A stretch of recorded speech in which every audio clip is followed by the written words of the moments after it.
খাগড়াছড়িতে ৩ জন নিহত হওয়ার ঘটনায় গভীর উদ্বেগ প্রকাশ করেছেন বাংলাদেশ জামায়াতে ইসলামীর সেক্রেটারি জেনারেল ও সাবেক এমপি অধ্যাপক মিয়া গোলাম পরোয়ার। শুক্রবার ২০ সেপ্টেম্বর এক বিবৃতিতে উদ্বেগ প্রকাশ করে তিনি বলেন, ১৮ সেপ্টেম্বর বুধবার খাগড়াছড়িতে মোটরসাইকেল চুরির ঘটনাকে কেন্দ্র করে গণপিটুনিতে মামুন নামে এক যুবক নিহত হন।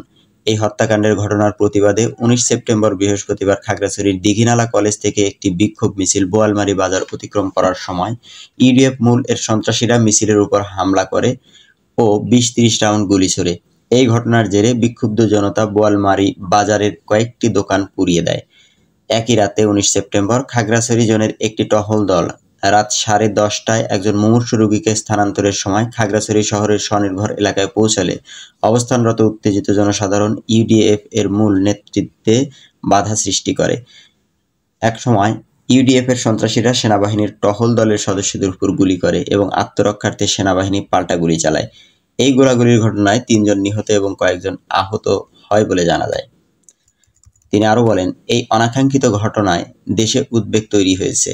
আমরা ৩ পার্বত্য জেলায় শান্তি শৃঙ্খলা ও সম্প্রীতি ফিরিয়ে আনা এবং চলমান উত্তেজনা প্রশমনে আইন শৃঙ্খলা রক্ষাকারী বাহিনীকে সহায়তা করার জন্য সংশ্লিষ্ট সকলের প্রতি আহ্বান জানাচ্ছি।